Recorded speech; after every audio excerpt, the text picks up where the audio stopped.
Ó, o Jonathan saiu. Aí, Se vocês tiverem o WhatsApp dele para pedir para ele entrar de novo, né? Sor, desculpa interromper, mas tem alguns Isadora. colegas que eles não estão conseguindo mais entrar pelo link que o senhor passou. E agora? Agora não. Eu não sei o que está acontecendo, mas eles estão falando que eles não conseguem acessar o link mais. Nós temos 40 participantes.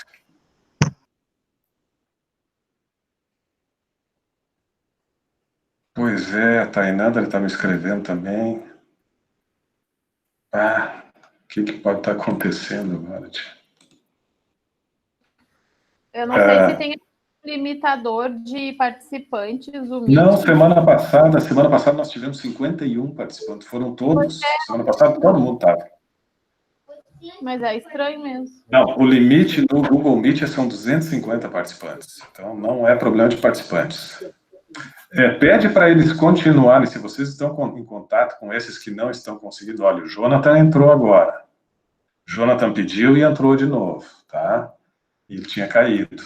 Se vocês tiverem condições de passar o link de novo, porque se... Jonathan, tá me ouvindo, Jonathan? Deixa eu até fazer uma...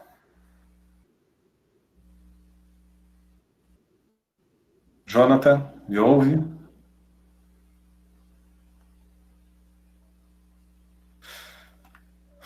O Jonathan entrou agora. Deixa eu até ver aqui. Tá aqui. Jonathan, tu tá com o microfone aberto, mas eu não estou te ouvindo, Jonathan. Então usa o chat.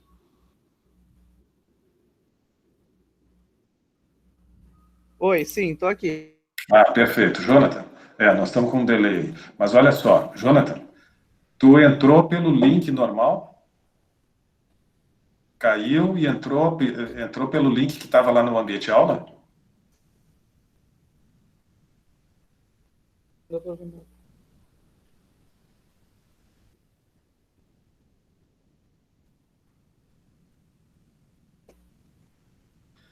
Nós estamos com alguma dificuldade aqui. Eu não estou ouvindo o Jonathan. Vocês estão ouvindo o Jonathan?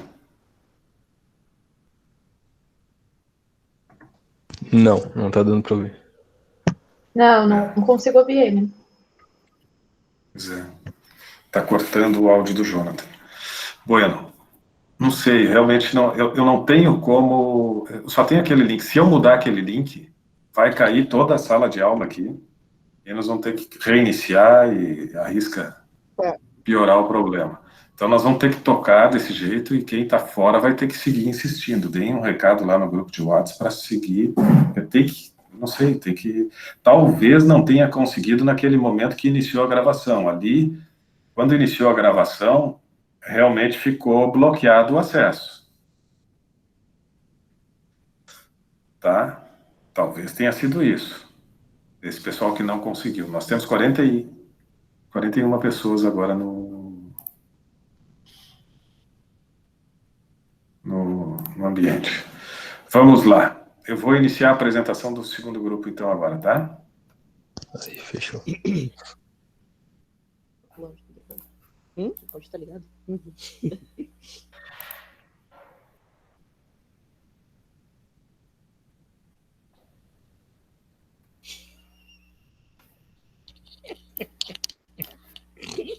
Tem gente rindo de microfone aberto. Essa aqui, né? Sim.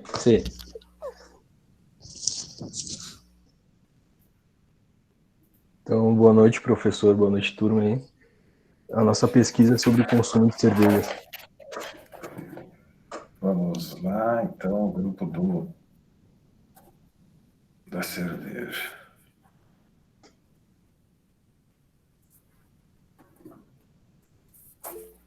Ok. Pode passar para o próximo, por favor.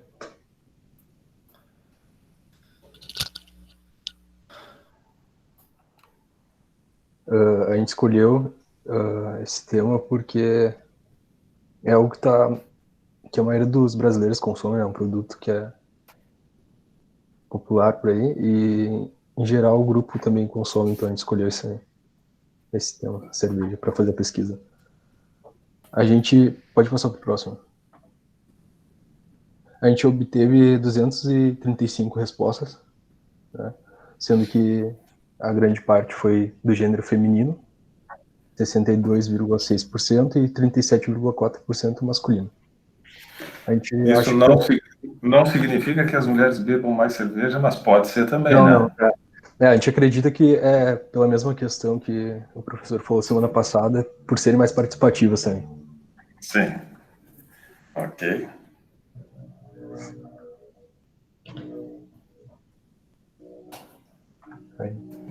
A gente teve a faixa etária, foi a maioria do pessoal que respondeu, né, do grupo que respondeu, tem entre 18 e 25 anos de idade.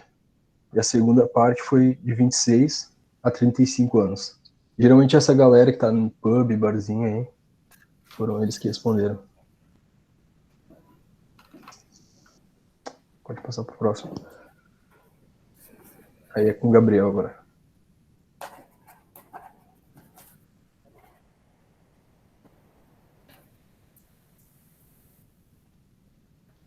Alguém ouve o Gabriel? Eu não estou ouvindo. Não tô ouvindo também. Alô? Eu também não ouvi. Opa, sim, agora sim, Olá, Gabriel. boa Vamos lá. noite, Boa tudo bom? Boa noite, professor, colegas, meus colegas de equipe também. A gente passa agora para a escolaridade, que é a parte 5, que é a feminina aqui. A gente verificou aqui que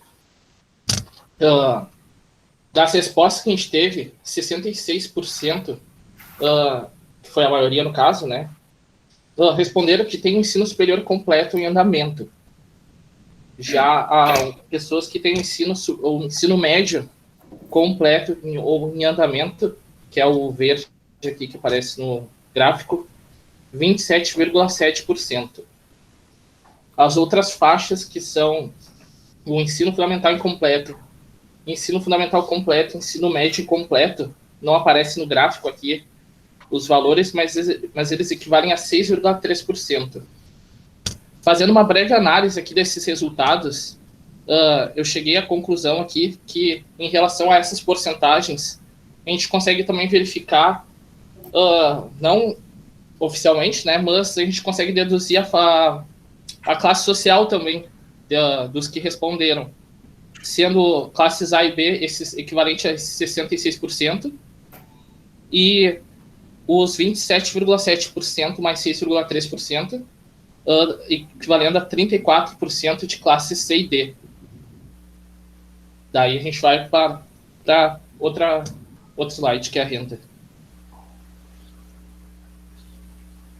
A renda que a gente verificou aqui, só deixa eu pegar que eu anotei do outro lado aqui. Obrigado. Pessoas com abaixo de 2 salários mínimos de renda equivalem a 47,7%, no gráfico em azul. De 2 a 4 salários mínimos, 40,9%, no gráfico representado em vermelho. De 4 a 10 salários mínimos, representado em amarelo no gráfico, 9,8%. E de 10 a 20 salários mínimos e acima de 20 salários mínimos, representados pelo verde e pelo roxo no gráfico que não aparece, 1,6%. Também, pegando esses dados, eu consigo fazer uma análise também de classes A e B, que são representados ali, dos 9,8%, e os outros 1,6% equivaleriam a 11,4%. E em relação à classe C e D, das respostas que a gente obteve e que tomam cerveja, né, são equivalentes aos 47,7%, mais os 40,9%, equivalendo ao total a 88,6%.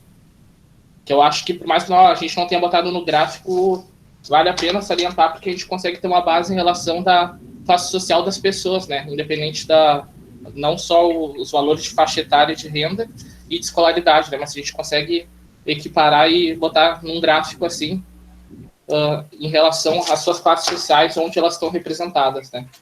Eu achei importante porque 88,6% é a classe baixa, que é a classe do dia a dia, né? Que compra no supermercado, em atacado, ou que compra no seu barzinho, no seu comércio local, né?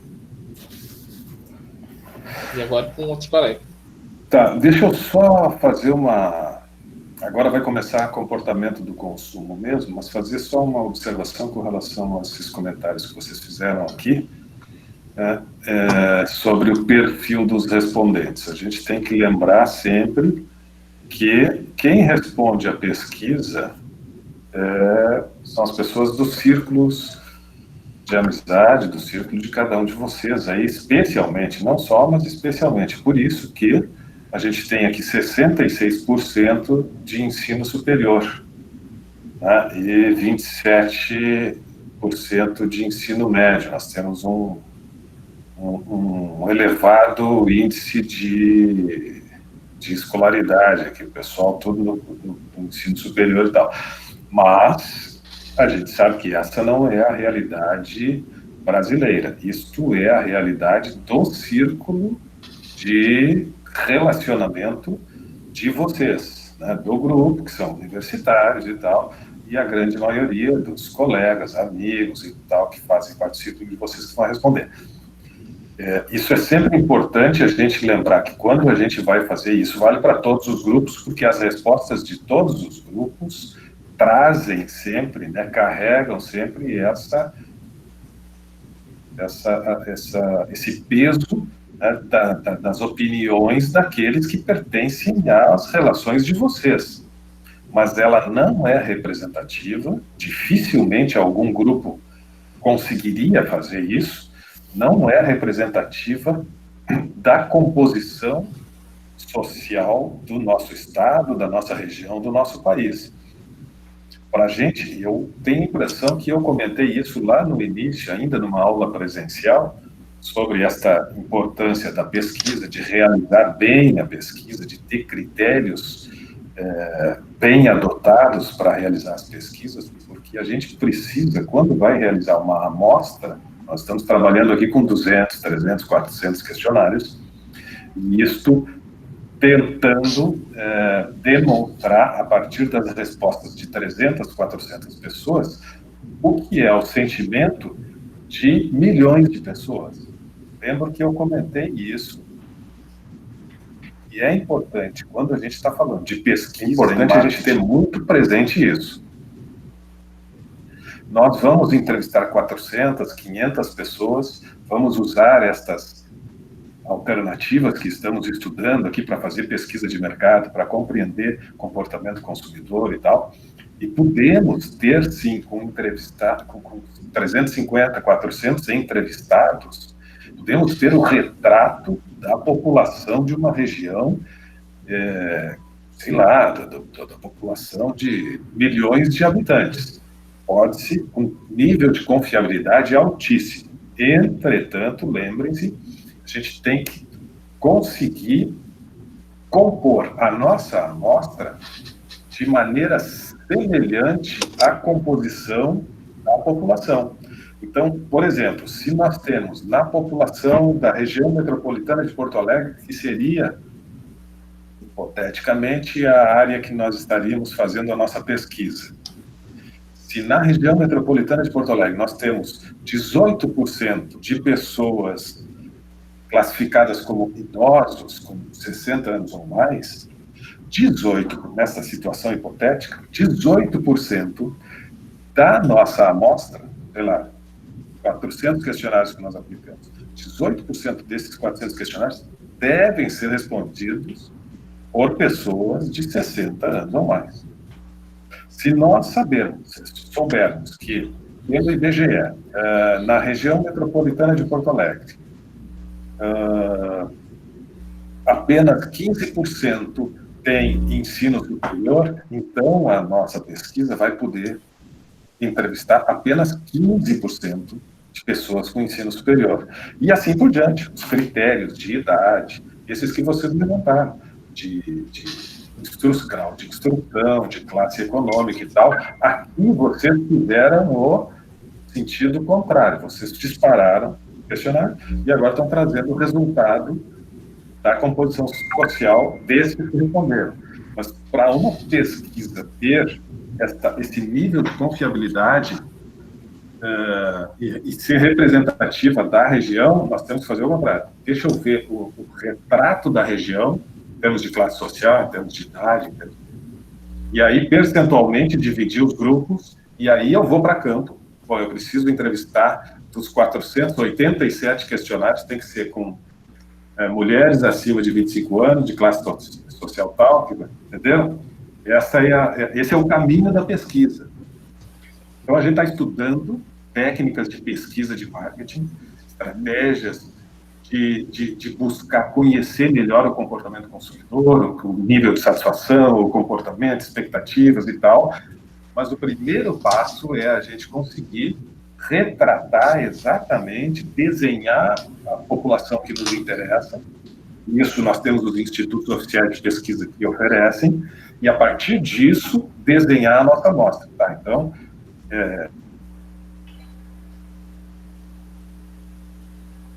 tem 2 milhões de habitantes aqui na região metropolitana, ok. Desses 2 milhões de pessoas, nós precisamos entrevistar apenas 500 ou 600.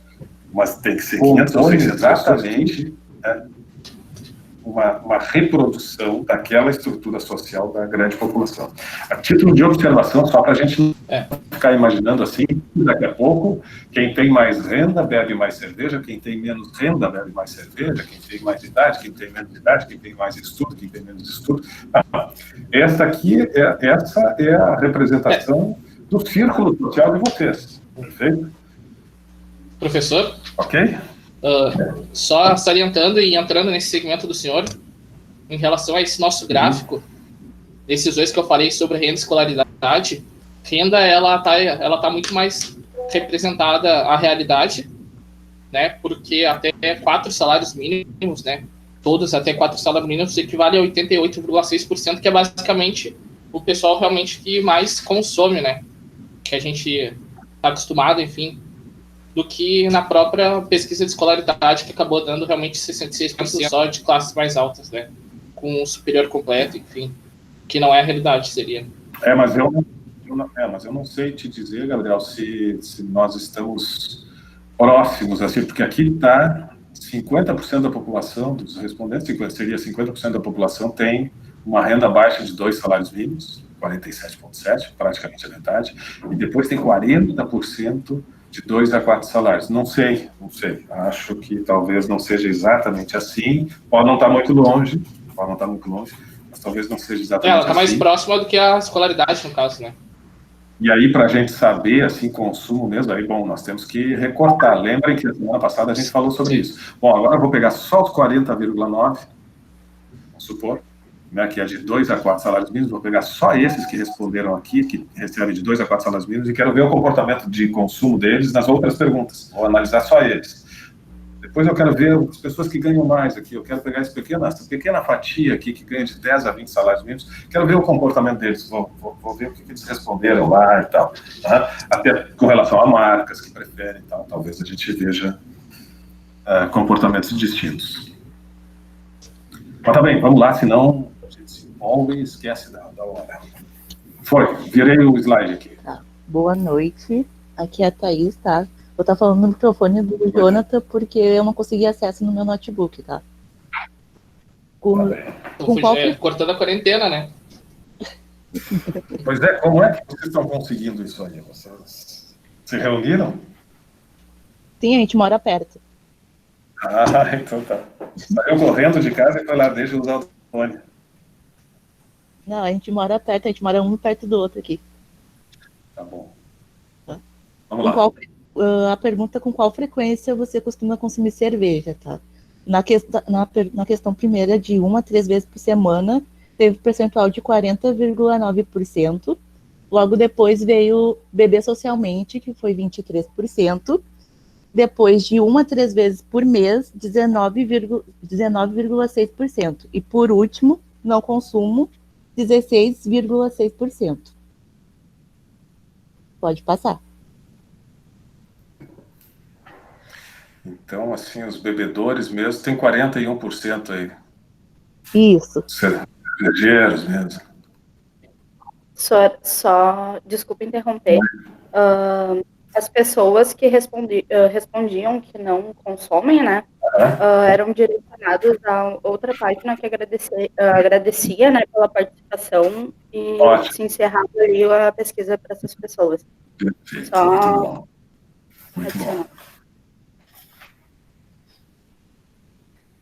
Na outra pergunta foi, quais são os critérios que você utiliza para comprar cerveja? Aqui a pessoa podia escolher mais de uma opção, tá? Então, foi 196 respostas ao total. Na opção preço, foi o total de 52,6%. Na opção sabor, foi 65,3%. Marca, 57,1%. E temperatura da cerveja, 21,4%. Muito bem. Sabor liderando. Agora, Marca está próximo e preço também, né? Os 3 fatores, está bem. Tá, agora é o Jonathan. Oi. Agora nessa análise aqui foi em média, quanto você costuma gastar com cerveja mensalmente?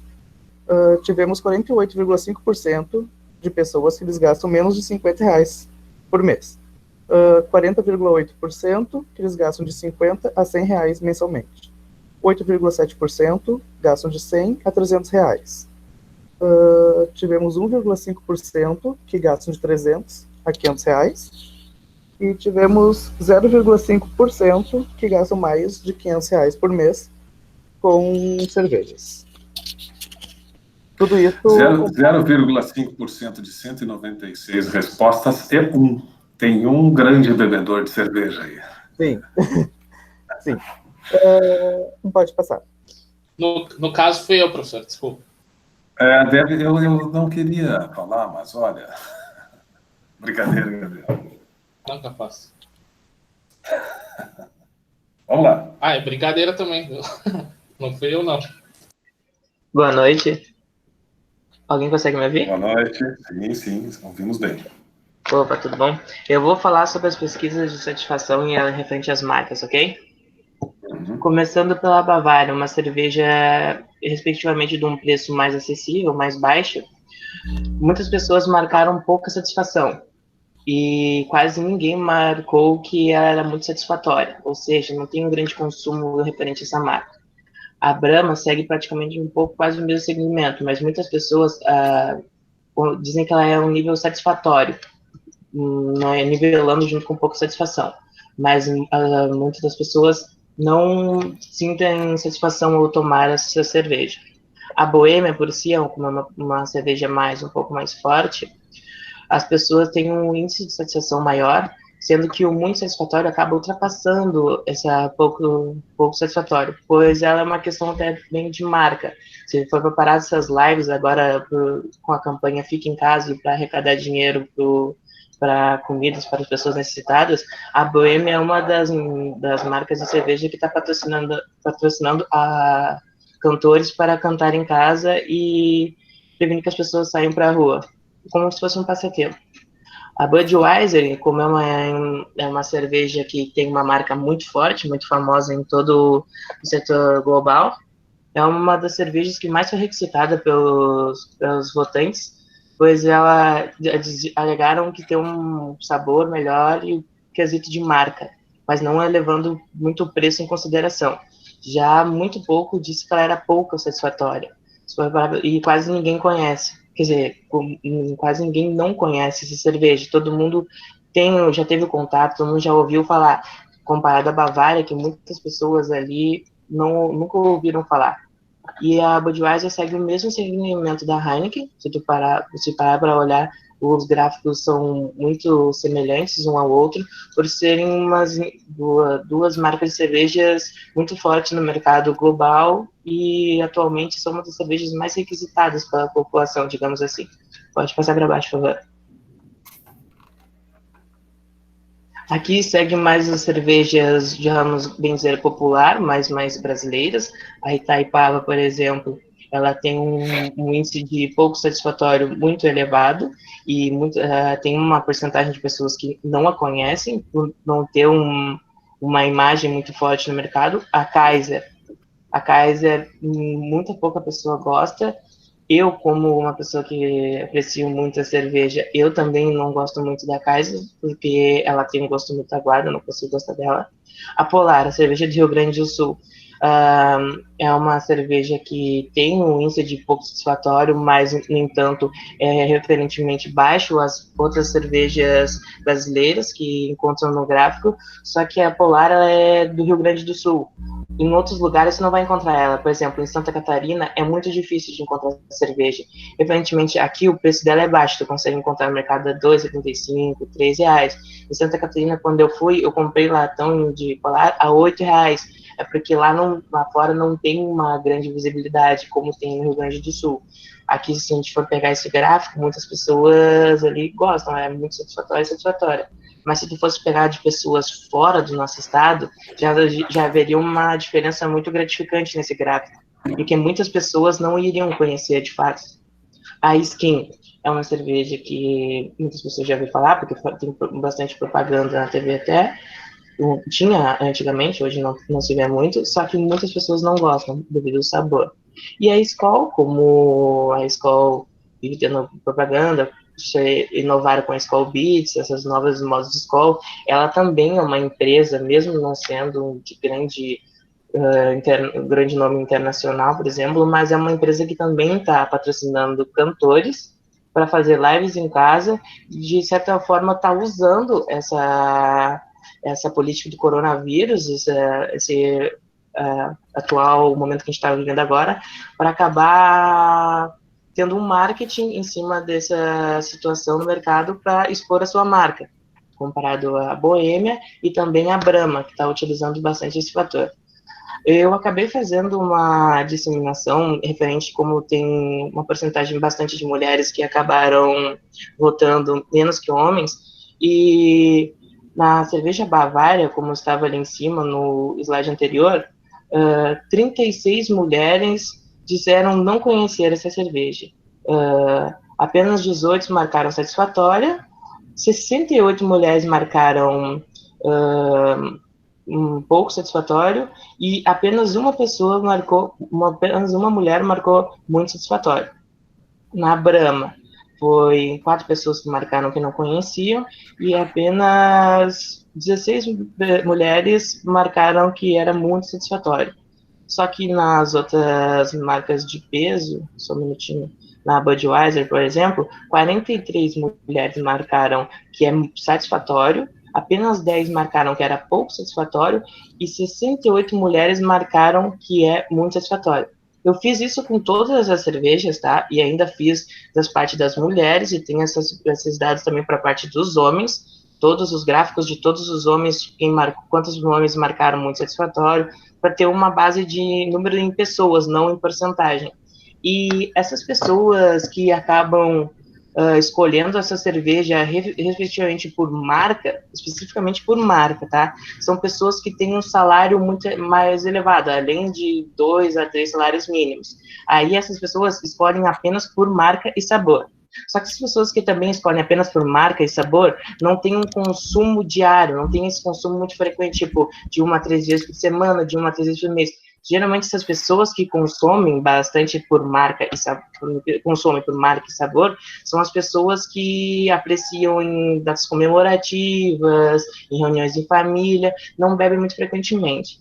Já essas pessoas que marcaram essas outras cervejas tipo Polar aqui, ó, satisfatório, muito satisfatório, e Skol também, Budweiser, essas cervejas de menor valor, que, por exemplo, Polar e Boêmia, também tem uma marca, mas não é tão grande, mas marcaram bem satisfatório, bastante satisfatório, são aquelas pessoas que consomem frequentemente, levam muitas vezes referente ao preço e o sabor, só que tem um salário abaixo de 2 salários mínimos. Como elas acabam consumindo frequentemente, tendo um salário mínimo, eu vi que tem uma busca muito grande por essas cervejas, por ser mais acessível para ter um consumo diário. Já as pessoas que consumem essas grandes marcas de cerveja que consumem ser mais caras, são pessoas que têm mais poder aquisitivo, às vezes em quando. Ok? Desculpa, só tive que tirar aqui para acessar, para abrir o acesso. Ok, ótimo. É importante essas análises cruzadas que desenvolveram. Perfeito. Boa noite, eu sou o Alisson. Estão me ouvindo? Sim, quem é que estava falando antes? Antes era o Nicolas. Oi? Nicolas, ok. Nicolas e agora Alisson. Vamos lá. Isso. Aqui, onde você costuma comprar cerveja? Apesar de ter sido marcada ter alternativa de marcar mais de uma opção, a gente vê que a maioria dos entrevistados escolheram por supermercados ou atacados.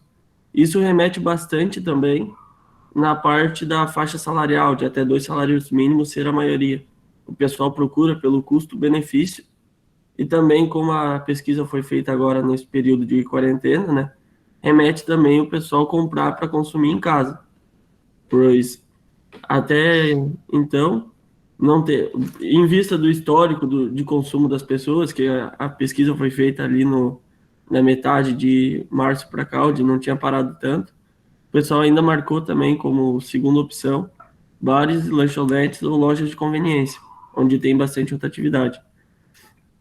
Essa terceira opção, que é as cervejarias ou lojas especializadas, ela remete também àquela parte da faixa salarial acima de 2 a 4 salários mínimos, onde o pessoal gasta um pouquinho mais em cerveja, daí procura cerveja mais pelo sabor do que pela marca ou pelo preço.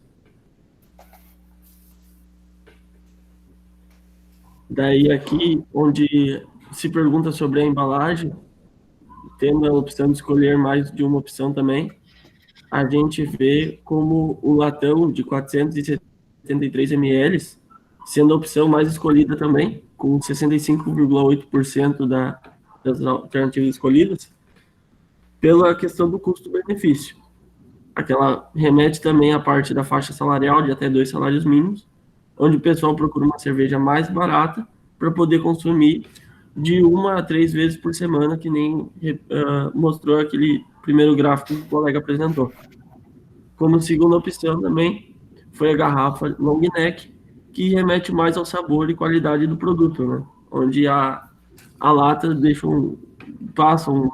muda um pouco a textura da cerveja. E em terceiro caso seria a lata de 350 ml.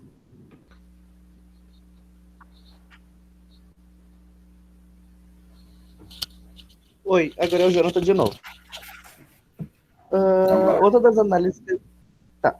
das análises que nós fizemos é sobre as cervejas artesanais. Qual a preferência do público que nos respondeu? 46,9% eles preferiam o puro malte. 29,6% eles preferiam as tradicionais, no caso as industrializadas.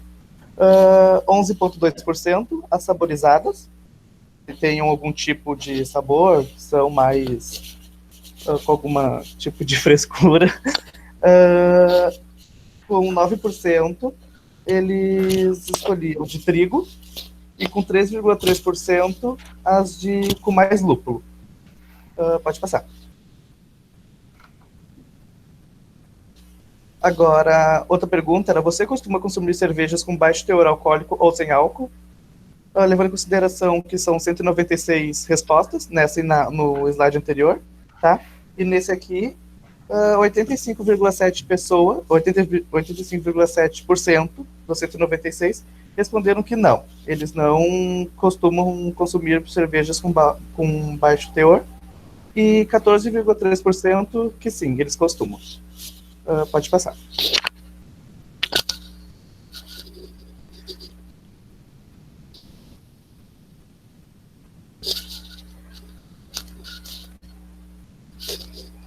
Agora é o próximo colega. Oi, professor Gabriel de novo. Oi, vamos lá. Bem, o outro penúltimo slide, ele se refere em que ocasiões você costuma beber cerveja. Você pode escolher para mais de uma opção, né? A gente botou 3 opções e só frisando, novamente, que a maioria das respostas são femininas, né? Porque na hora do futebol ali a gente vai perceber isso. Na primeira que a gente botou, a opção foi se você bebe cerveja em reuniões entre amigos, familiares ou colegas. 88,8% colocaram que sim, né? Ao todo 174 respostas. A segunda opção foi em casa, olhando jogos de futebol. Foram 103 pessoas que colocaram sim, 52,6%. Se o público masculino fosse maior, eu creio, não sendo machista, mas certamente eu acho que esse número teria sido bem maior quanto a esse. E em comemorativas, aniversários, enfim, outros, 161, uma resposta equivalente a 82,1%.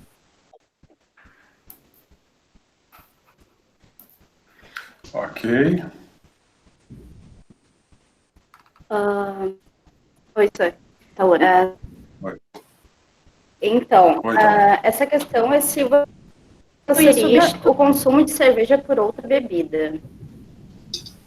Né? A gente pode ver aqui que a maioria responderam que sim, que substituiriam por outras bebidas alcoólicas, como, por exemplo, vodka, vinho, uísque e etc.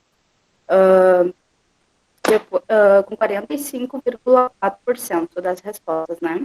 E depois, 18,9% disseram que sim, que substituiriam por bebidas não alcoólicas, como refrigerantes e energéticos, por exemplo. Depois, 35,7% não substituiriam. E desses que não substituiriam, 45 eram homens e 26 eram mulheres. Aí a gente pode perceber, né, que por mais que as mulheres também estejam aumentando o consumo aí durante os anos de bebidas alcoólicas, como a cerveja, o público masculino ainda é maioria, né, dos consumidores. Pode passar. Aí tem um apanhado geral de tudo que foi a nossa pesquisa, né? A gente falou de todos os dados que foram maioria. Então, a pesquisa alcançou em maior número o público feminino, representando 62,6% das respostas. A maior parte dos entrevistados tem entre 18 a 25 anos de idade e tem curso superior completo, né, que, como o senhor falou antes, é devido ao nosso ciclo de amizades. As rendas dos entrevistados, em sua maioria, são inferiores a 2 salários mínimos e eles bebem de 1 a 3 vezes por semana. Os fatores determinantes na hora da compra são a marca e o preço.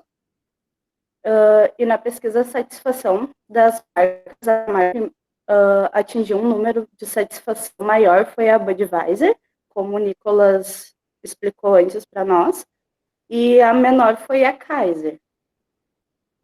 As bebidas são compradas em supermercados e atacados. A lata de 473 ml, que é o latão, é a preferida entre os amantes da bebida. E quando falamos de cervejas artesanais, a Puro Malte é a que mais se destaca. 85,7% dos entrevistados não costumam beber cervejas com baixo teor alcoólico ou sem álcool, e a maioria dos consumidores costumam beber cerveja em reuniões familiares ou com amigos. E, por fim, a maioria dos entrevistados substituiria a cerveja por outras bebidas alcoólicas, como vodka, uísque, etc. É isso, senhor. Muito bem, muito bem. Traçaram um panorama aí dos consumidores do público consumidor de cerveja. Deixa eu parar a apresentação aqui. Também já vou parar a gravação para que a gente não fique com trechos muito extensos. Parabéns ao grupo pela análise desse segmento que é muito rico, que tem empresas muito poderosas, que tem empresas globais que disputam o mercado, que tem empresas, e aí a gente percebe assim, a importância da comunicação bem feita, da comunicação adequada. Quando analisa os resultados da pesquisa, e eu diria isso até com base nos resultados que se faz de testes como o que nós, de alguma forma, vamos ter que trabalhar esse semestre, não sei ainda exatamente como, que é o teste cego, e que no teste cego mostra que nem sempre esta percepção de sabor melhor, de qualidade superior, se comprova quando as pessoas provam sem saber o que está provando. Então, a gente tem aqui Heineken e Budweiser, duas gigantes do segmento, com uma força de comunicação extraordinária, com investimento e campanhas publicitárias bilionárias. E aí, claro que isso, de alguma forma, precisa e vai se repercutir nestas percepções de qualidade. Quando a gente diz que marketing e marca são significados que são criados na mente das pessoas, estes significados não necessariamente se restringem apenas à qualidade do produto, seja qual for o produto. Mas esses significados, eles também são constituídos na mente dos consumidores, na nossa mente, a partir de um conjunto de experiências. E as experiências também passam pelos sentimentos, pelas sensações, pelo que nós vivemos quando, por exemplo, assistimos uma campanha publicitária, uma propaganda, né, uma participação destas grandes marcas em eventos esportivos e coisas dessa natureza. Então, a gente vai criando conceitos e vai atribuindo significados a partir daquilo, vai fazendo associações. Heineken e Budweiser, na pesquisa de vocês e nas pesquisas de mercado que, se fizerem, vão constatar, esse resultado de vocês, ele está realmente muito próximo da realidade, elas vão se destacar. Mas será que elas estão realmente num padrão, num patamar tão superior que as demais? Alguns que são mais do segmento vão dizer que sim e tal, mas eu gostaria de, mais uma vez, trazer aqui resultados de testes que a gente realizou, inclusive com cervejas, e que nos surpreendem, né? Então, essa coisa de que é mais saborosa e tal, muitas pessoas depois, quando vão provar sem saber, você sabe, a gente já conversou, já foram feitos testes de segmentos diversos, refrigerante, cerveja, que a pessoa prova olhando uma marca, está provando sem saber, provando um produto, por exemplo, está provando a Heineken, ou está provando vamos supor, a Skol, a Polar, ou seja lá o que for, e com uma embalagem da Heineken ou da Bud, ou seja lá o que for. O que acontece nos estudos de neuromarketing, as reações neurais que tu tem naquela pessoa, são diferentes do que ele provar a Skol, olhando para a Skol. Ele prova o mesmo produto e tem reações distintas quando ele olha para um produto, pensa que está tomando esse produto, ou olha para outro produto. Prova o mesmo produto, está sendo monitorado as suas reações, e as reações são distintas quando ele pensa que está tomando Heineken e pensa que está tomando Skol. Olha, né, o que isso representa, os significados que tem, o que nós pensamos, o que nós olhamos, tanto quanto o que nós saboreamos ou degustamos e tal, tomamos.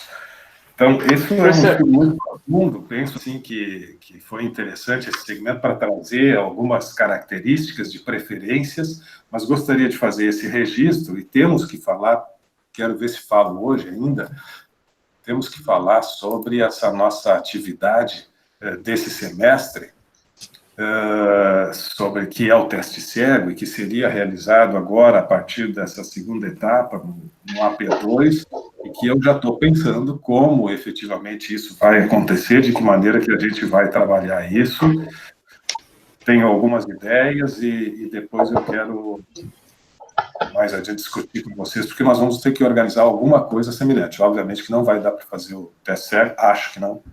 Talvez mude o quadro aí, a gente volte, mas acho muito difícil que a gente volte a tempo de conseguir fazer esse teste cego, e não conseguindo, dentro daquele modelo tradicional que a gente sempre faz lá na UBRA, no saguão ali e tal, Eu estou pensando em alternativas para fazer isso e na próxima oportunidade, agora nós vamos discutir sobre isso. A próxima aula vai ser importante para a gente discutir sobre isso.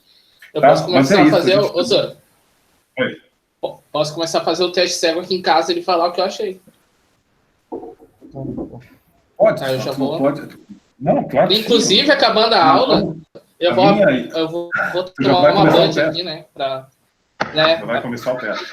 Vendo o Big Brother, se quiser ser eliminado. Eu tenho a ideia de que a gente vai fazer realmente o teste cego, só que nós vamos ter que organizar, né, de uma maneira diferente, assim, por núcleos, né, familiares, enfim. Não sei exatamente como é que nós vamos organizar isso. Estou pensando, né, e toda sugestão é bem-vinda. Professor, oi.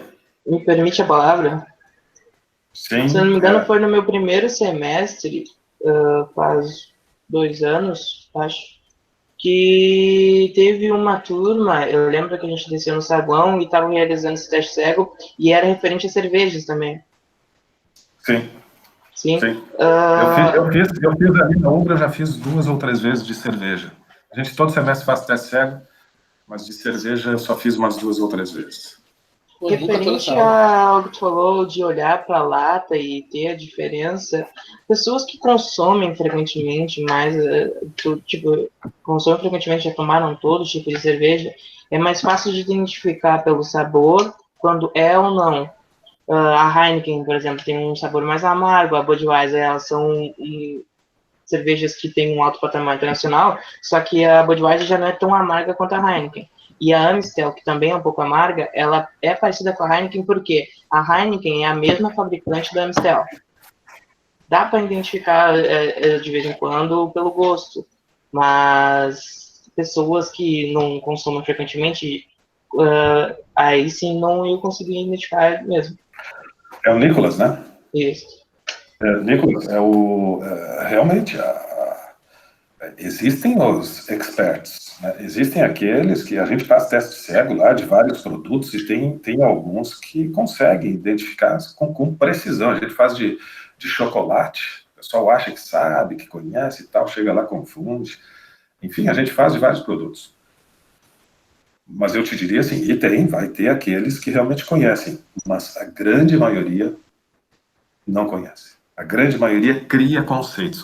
Os conceitos, os significados, aquilo que está no imaginário, aquilo que está no campo, né, psicológico, ele tem uma força maior no comportamento de consumo e na formação da opinião sobre determinado produto do que propriamente o que ele fisiologicamente sente com relação ao produto. Isso em boa parte das pessoas. E aí é que eu insisto do quanto as campanhas publicitárias que emocionam, que atuam no nosso subconsciente e criam estes significados, fazem com que a gente crie uma simpatia, uma proximidade, um gosto e tal, e tu passa a gostar daquele produto. Isto nunca se fala assim, ó, isto é assim para todo mundo. Claro que não, claro que não. Todos nós recebemos e reagimos de forma diferente a tudo que nos chega. Né? Todo tipo de comunicação que está aí, chegando a nós a todo momento, seja pelas mídias tradicionais, pelas mídias sociais, pelas mídias espalhadas, pelos espaços públicos, toda a comunicação, ela atua sobre nós e nós, individualmente, reagimos, né? Respondemos de uma forma única e muito, muito individual. Entretanto, de maneira geral, assim como vocês fizeram percentuais e tal, tem um percentual significativo de pessoas que respondem de forma semelhante a essas campanhas publicitárias, se associando à marca pela campanha, antes do que pelo sabor. Isso é interessante e é um aspecto muito importante dentro do que a gente está estudando dentro do marketing. Muito bem. Vamos encerrar a gravação aqui para não estender. E o senhor gosta de uma cerveja, professor? Ah, gosto. Gosto de uma cervejinha. Deixa eu ver aqui, vamos ter que interromper a gravação, só um pouquinho.